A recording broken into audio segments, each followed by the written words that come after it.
Lorsque l'on crée une application Android, par défaut, on lui spécifie une activité à exécuter lorsque l'on appuiera sur l'icône. Ceci se passe au niveau du manifeste et je vais vous montrer d'autres possibilités qui vous sont offertes dans le comportement du lancement de votre application. Je vais vous montrer une application que nous avons créée qui s'appelle All-in-One, qui permet de consulter les actualités depuis votre téléphone en utilisant les flux de Google News notamment. Cette application permet d'afficher des informations et également de faire une recherche. Donc par exemple, je peux dire je veux trouver toutes les informations sur Android et ça me permet d'accéder au flux Google News de ces informations-là et d'aller les consulter. Je viens de vous montrer l'utilisation dans le cas classique où j'ai appuyé sur l'icône de l'application. Je vais maintenant rester appuyé longtemps sur le bouton de recherche du téléphone.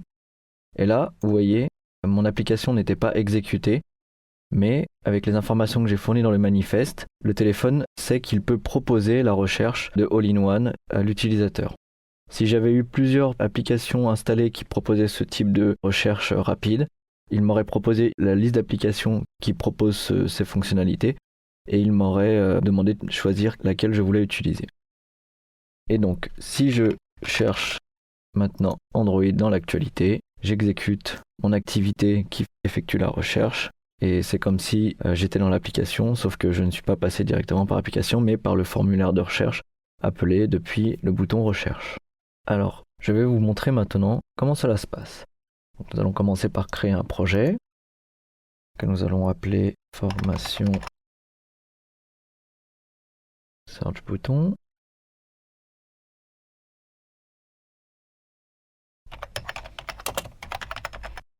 Donc le package par défaut est une activité par défaut qui s'appellera main.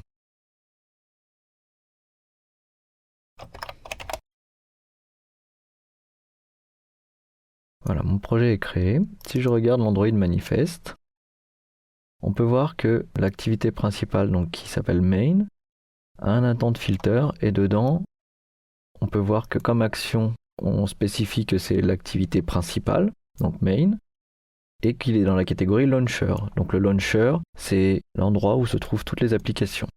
Donc sur le téléphone, je vous montre.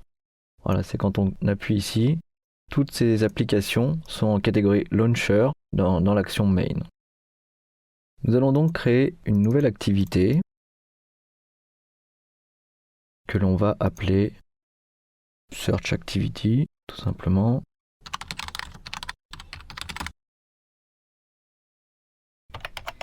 Alors petite astuce, quand vous surclassez une classe que vous allez ajouter, vous pouvez faire CTRL espace et il vous propose le nom le plus proche de ce que vous avez commencé à taper. Donc là j'ai commencé à taper Acti et il me propose entre autres Activity.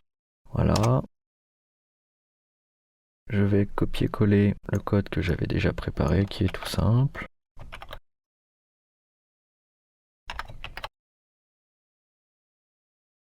Je vais modifier mon layout main,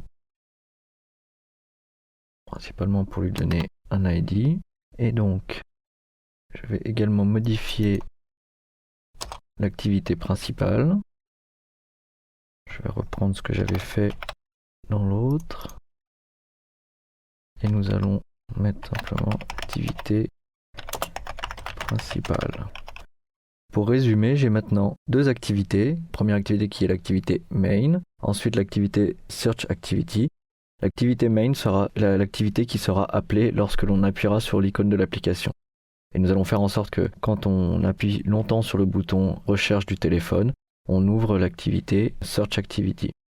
Quand je vais ouvrir l'activité main, par défaut, il m'affichera dans la text view activité principale, simplement.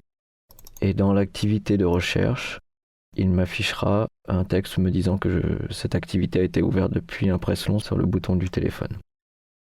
Essayons déjà d'exécuter cette application-là. Voilà, j'ai bien mon activité qui s'est lancée et ça m'affiche bien activité principale. Je vais maintenant déclarer mon autre activité dans le manifeste. Donc vous pouvez le faire soit manuellement, soit vous pouvez utiliser le designer comme je vais le faire, il me suffit d'appuyer sur le bouton Ajouter. Je lui dis que je vais ajouter une activité. Ici, je peux naviguer. Si je commence à taper, il y a l'intelligence qui me propose Search Activity. Je vais ajouter un intent filter dans lequel je vais ajouter une action qui sera donc Android Intent Action Search Long Press. Il est ici. Donc, vous voyez, vous avez également l'action Search ou d'autres actions. Vous pouvez donc exécuter votre application lors d'actions qui sont exécutées par le téléphone, autres que celles que je vous montre là.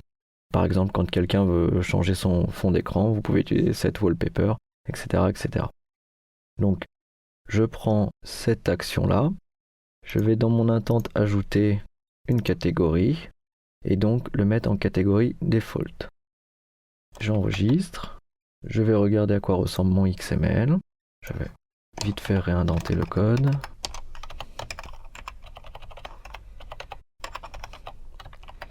Voilà, nous avons donc nos deux activités, l'activité main qui est l'activité principale et l'activité search activity que nous avons créée et qui sera exécutée lors d'un press long sur le bouton recherche du téléphone et qui sera exécutée par défaut.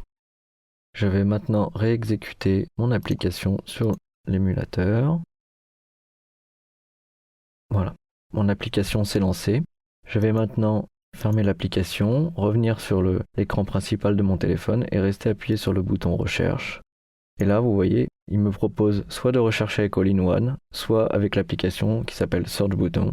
Et donc, comme je vous l'avais expliqué au début, s'il y a plusieurs applications qui utilisent cette fonctionnalité, il y aura une liste de choix pour savoir laquelle on veut utiliser. Donc si je clique sur Search Button, qui est notre application, voilà, on voit bien que je suis dans mon activité où j'ai écrit dans la TextView, activité ouverte depuis le bouton recherche du téléphone par un press long. Voilà.